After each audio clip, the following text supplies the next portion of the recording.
All right, ladies and gentlemen, welcome back to the Golfballing Podcast, episode number 250. Wow. Wonder if that's a prime number, Sean. We are joined by our beautiful, kind of weird word to call a man. we're joined by our buddy, our good pal. Both kind of felt condescending. We're here with our friend Ryan. What a Hello, milestone. Ryan. 250. I know, isn't that crazy? This is kind of crazy. Oh, hasn't grown in a while, but we're gonna make it to 1,000. Slowly but surely. Need to start clipping. It's been a thing. I'm just kidding. I don't like clipping. I can never do something like that. I've got this Twix right here, but it's starting to melt. So I'm gonna put it over. I don't really know where to put it. I'm gonna put it right there. All right, TGL week 2. You did not watch it. Did not. According to everybody on the internet, you're lucky. You escaped it. I thoroughly enjoyed it. I intended on watching it is the bad part. I'm pretty sure I texted you at like 9:00. You texted me at like 9:07. Yeah, you're like, I'm like, crap. It was on. Where is this? Well, we complained all last episode about being at 9:00, and I did my due diligence and cooked dinner and cleaned up and got settled on the couch and no golf. So yeah, it was the 7 p.m. start, which was pretty cool. I don't think I knew that, and then I was just watching, like I saw a commercial or ESPN or something, and I saw it was on at 7. So I think now I've got it on recording for the foreseeable future. But I really liked it. I was tweeting a little bit about it. I was gramming about it. I was posting some stories, and a lot of people really, really hated it. I enjoyed it. Nick even texted me after. He was like, "Well, how could you even like that?" Something like that. But the way I watched TGL was kind of, I mean, like almost how I got Michigan, Minnesota on this TV. I would not watch a game like this, but it's like having like an NBA game on my TV on a weeknight that isn't the NBA Finals or the first round of the playoffs, or you're playing LeBron James or something like that. Like I'm not watching every single. It's like football. There's 20 minutes of football on, like, a live action during a 3-hour broadcast or whatever it is. Like I'm on my phone. I'm hybrid. So I thought it was amazing. We basically got the same experience then. You just didn't watch it and had it on in the background. Watched them lose by 1,000,000. I mean, I don't know. They did get smoked. What is that, 2 blowouts now?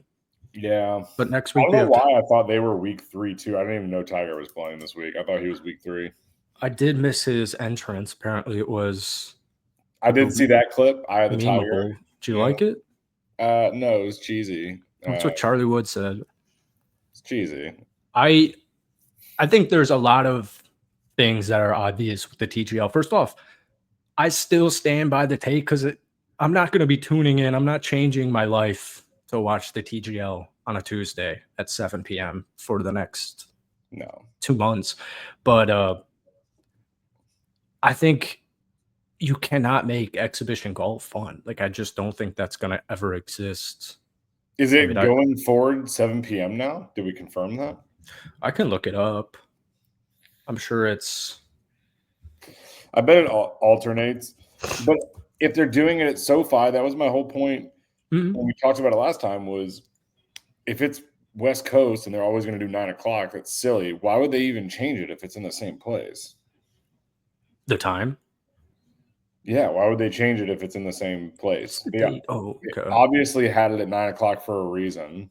So there's probably crap on PM over there. Well, what was last Tuesday? I mean, maybe just college basketball, college football was a game like a day behind because of the Notre Dame New Orleans thing. Maybe that had something to do. Next week is 7 p.m. Eastern. The next 6:30 Eastern, 9 p.m. Eastern. Oh my God. Monday, February 17th. Is that a big holiday? Because there's a 1 p.m., a 4 p.m., and a 7 p.m. on Monday.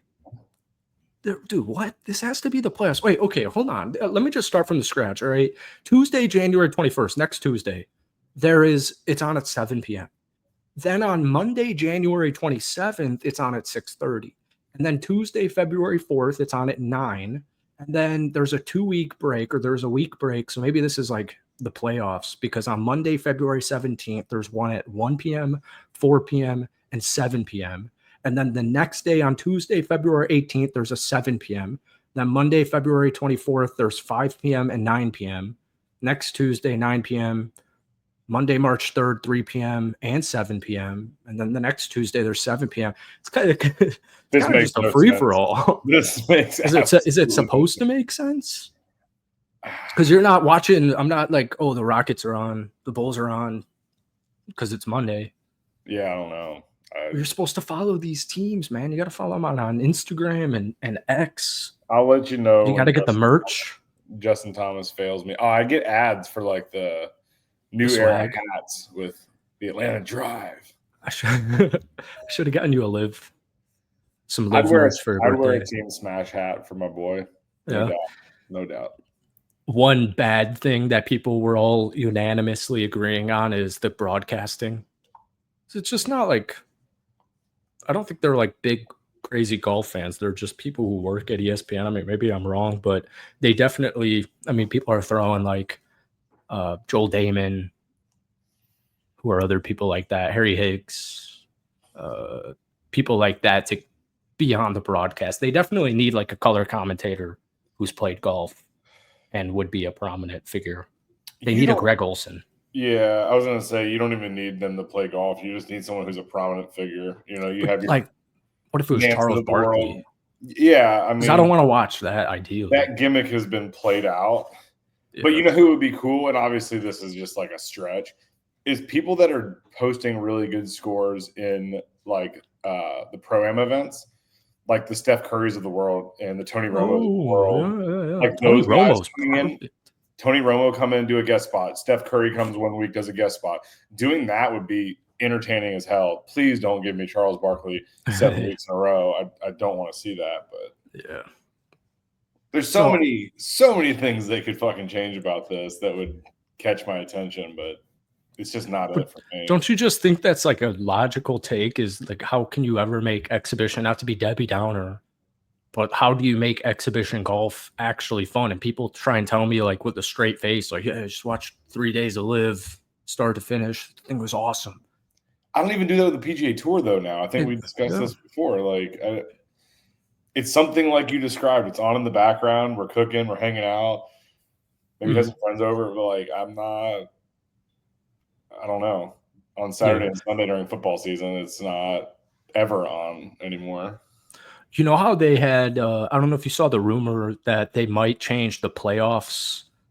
Was it the Tour Championship or was it just the playoffs to 1v1? That would be like a field of 32, like a match play. That would be so fucking sick. They were gonna do that for something. I can Google it, Jamie.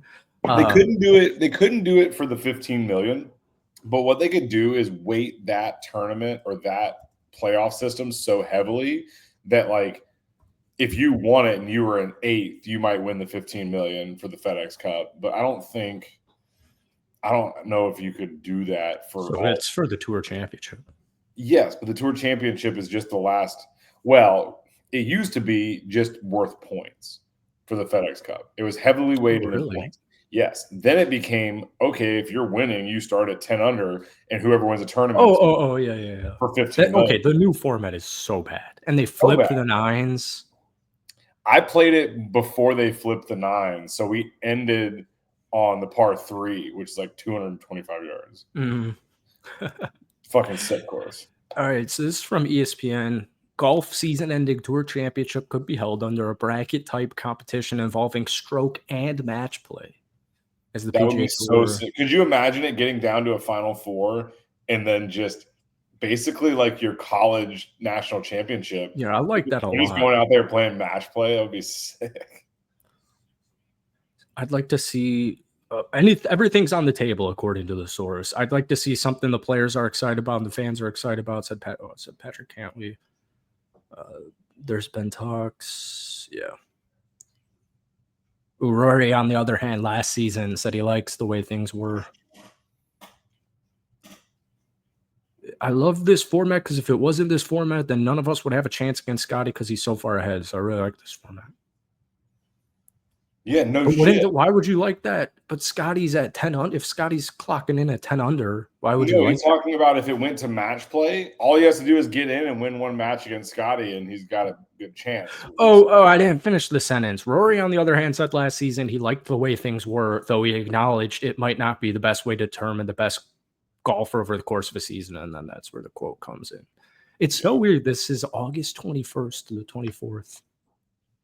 It's so different now.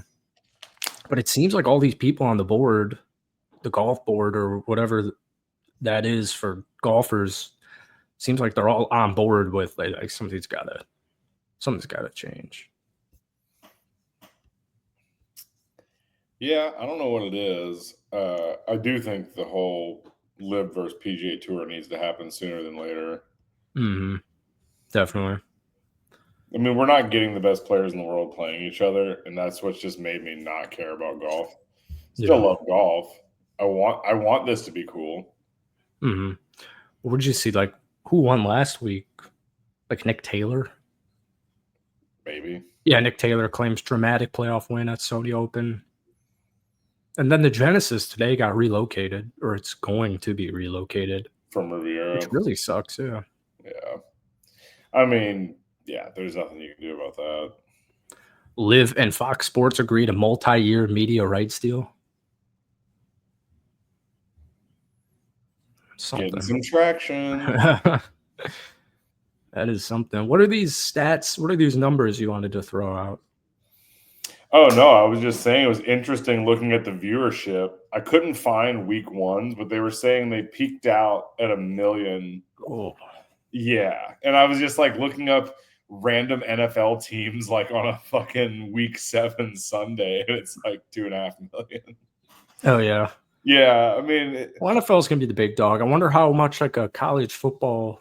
I compared it more to, well, you could do college football if you want to look it up. I was just thinking anything weekly. Like you can't do NBA. You can't really do MLB. Those games are ones that are just on in the background anyways. But week to week, football is your best comparison. 16 weeks, right? And NFL teams are just double plus what they did with Tiger Woods, who is the biggest draw in the game. If you don't have interest with him in his opener, I don't know. Either you didn't run enough ads on Golf Channel. That's what we're talking about. But yeah, they need to rip more on ESPN. I see some. The average, you want to guess the average viewership of the NFL playoffs last year? Last year, like 3.5 million, 4 million, 38.5 million average over the whole playoffs or per game. No way. So those are like Super Bowl numbers, if not more. Yeah, that's you're right. Yeah, that's crazy numbers. It's the whole playoffs. Oh, wait, here. Each individual. No, I think that's true because the wild card last year for the NFL playoffs averaged 31.2 million. The divisional averaged 40 million. Okay, I see what your championship Sunday 56 million. But that's over multiple games, right? But it's still the average. Maybe, I don't know. Either way, even if you divide it by the number of games that day. Oh no, you're right. It is divided by games. So that's still way more than what we got last night for somebody who has the biggest draw in golf. That's what kills me is like no one tuned into this shit. So Notre Dame Navy averaged 3.56 million. It's kind of hard to find these. So it looks like, all right. It's like no based on this Reddit board, the regular season viewership of Navy would be 1.4 million. That's tough. On TV. It's tough. Yeah. So we're looking at 1 million. That would be the average of a Virginia Tech ACC game last year on national TV. It would be it'd be a little bit lower than a Baylor game. It's just a little bit more than an Illinois game, and it's less than Rutgers. So it's not ideal. Not ideal. But I do, I like it is. It's fast paced enough for me. I like the hammer. The hammer's super confusing. No, the hammer's awesome. That is the best part of the entire fucking thing. And you can hammer whenever you want. Yeah, I don't think anybody's hammered twice on the same hole. I haven't seen that yet. I feel like that would be the first clip that I would have seen, and out of like the 3 that came across my feed in the last 2 days, it wasn't on there. But essentially, you could be done hitting, your partner's about to hit, other team's about to hit, and you hammer, and they have the decision to take it or concede the hole. So if they hit one in the water and you hammer, they're probably just going to concede. But if you stripe one down the middle and then you throw the hammer, it's like they basically got to accept now the hole's worth 2 points. Mm-hmm. But then let's just say you're both in the green, you're putting for birdie, but one's a 50-footer, one's a 6-footer, and you throw the hammer as a 6-footer. The other team has to decide, do I want to bet on them not making that 6-footer and go for 2 and just tie? Or do I want to give them the 1 point and just say, good, you take the 1 point? Mm-hmm. So that's like, is it too much if you had to do it? What if they made the rule like you have to, some team, whoever has the hammer has to hammer at some point? Is that probably too much? Like on a hole, every hole. Every hole would be you got to throw the hammer down at 1 point. That would be cool. Yeah. A little something. Because, I mean, then you're just upping the points, but I think it can make a difference for people that are like way down if you double hammer. I don't know if they allow that. That's just in the home games. I don't like the game in general because I've seen it get up to like 6-7x on a hole. Yeah. So I wonder what I'm just trying to wonder because they're ESPN. So Scott Van Pelt hosts. Matt Berry's play-by-play. Marty Smith's reporting. That was it 1 month or 1 week ago. Yeah, and I would have never said that second week viewership would be down if I knew Tiger was in the second week. I guarantee you the viewership is down next week. No doubt in my mind. But I think next week's Rory Tiger. Is it Rory versus Tiger? I think, yeah. I think that's Why would they play back-to-back weeks when other teams haven't played? That makes no sense. It's just it's a funky.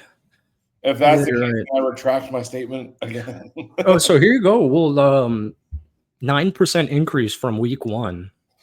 Because of Tiger. If Tiger, the next time that Tiger Woods isn't on the screen, the viewership is down. Guaranteed. And they're still only pulling a 1.1 million at their max. That's wild.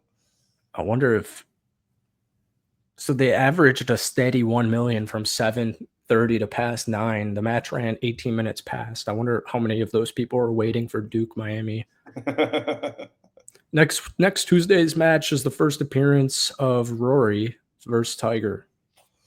Well, what? I don't think I know how to read. Next Tuesday's match will be the first appearance of Atlanta Drive Golf Club against New York Golf Club.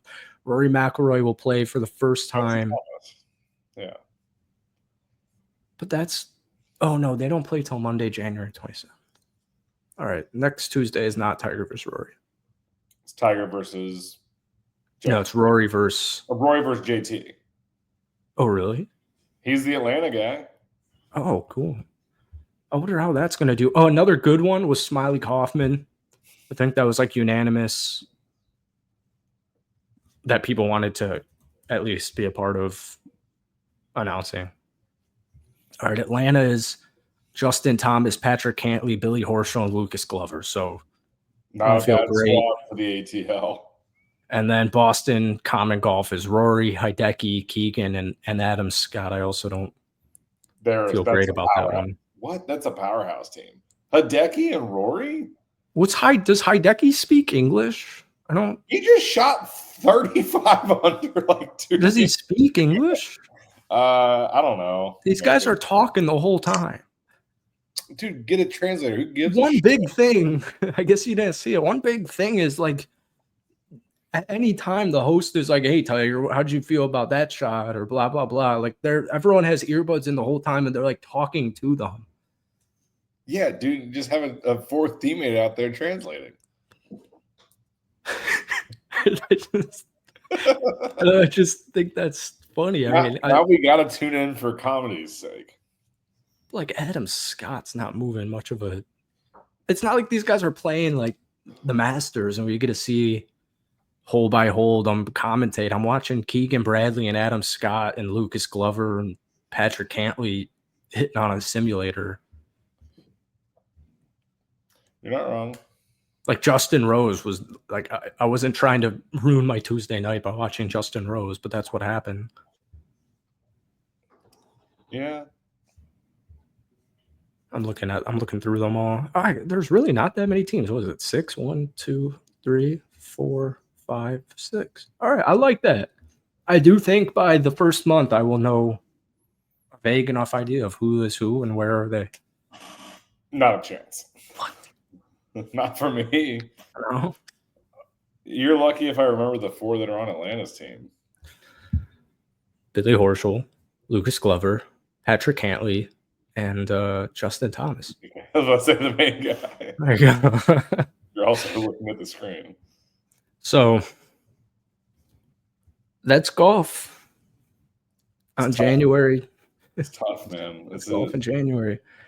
Do we have a tour event? I'm sure we do. We can make predictions. I'm down with that. I feel like you. Oh, it already started. It's I feel like I have to go back and listen to the last. Oh yeah, we did do a bet. We did. I don't know what it was. Yeah. I actually think it was. No, it wasn't the viewership. It couldn't have been. No, it was just 2 random players. Oh, it was. JT I picked Thagala. Hold on. You took Thagala? I'm pretty sure I took Thagala. Thagala. I think I took who's that Nike guy who won the I think you took. Yeah, I think I took Russell Henley. Let's go look. This live in real time. JT Poston is currently leading the American Express, which I did realize is on, and I will definitely watch that on Sunday. Oh, NFL Sunday is on, so I will think of it and wish I had watched more of it. I think you got me by like. Oh, really? Yeah. I don't even see Thagala on here. What was the bet? I don't know. Probably that. Russell Henley top 10, dude. That's my man. Yeah. See, but there's like a bajillion people tied. Mm-hmm. There's like 20. I know. See, Thagala. He's 37th. Oh yeah, you're right. 8 under. Wow, we could have sweated out. I know. All right, what are we doing now? You got to pull it up because we got Thursday already completed. No, we can't do that. What? We used to always. That's the Golfballing Classic right there. It's predicting Thursday's already started. Yeah, that's the point. All right. Ain't no way JT Poston's fucking keeping that up. Jesus Christ. I mean, I'll take Joel. Okay. Man, I'd really love to take JT. I mean, what if I took JT and I'll give you 2? All right, I like that. Joel's at 8 under for the listeners. JT is at 10. Yeah. Damn, like nostalgia makes me want to take Sepp Straka. For the golf-balling culture, I think you should. All right, Ryan's locked. It's Jason Day. I'm gonna take Jason Day. I'm gonna roll. Oh, really? All right. Yeah. Jason's also at -8. All right, JT with the 62. Yeah, it's wild. There's no way. With a bogey on 1. Must be the easiest fucking golf course in the world. La Quinta, PGA West. Pretty damn easy on Rory. Yeah. All right, you got anything else? I got nothing, man. I have been out of the golf. I didn't even play last weekend, man. No. Probably won't even play this weekend. Wow. What's going on? I don't know. I just hadn't been in it. No. This time of year, too, is tough. It's been cold by you, too. Not bad. Like, just wait till like 10 o'clock. It's up in the 60s. But I was supposed to play with Rob, and he bailed on Sunday because he had some stuff to do. But I was kind of holding out hope for going out on the island. Didn't really plan a plans to go. Huh? You had plans to golf. It was very tentative, but it was one of those like it fell through midday Saturday, and I just didn't even. I could have gone to the fort. Just Sure, everywhere's packed right now. I got to get out there, but it hasn't. We haven't seen sun in a couple of days. I don't really like going out when it's gloomy. It's nice here. It makes me gloomy. Is it really? It was nice today. The difference a couple hours makes. Well, thank you for listening to Golfballing episode 250, available on YouTube as well. Thank you, Ryan, for tuning in. Yeah, and absolutely. Be back here next week. Get that on the recorder. Yeah, well, tune back in for more mediocre TGL reviews. All right.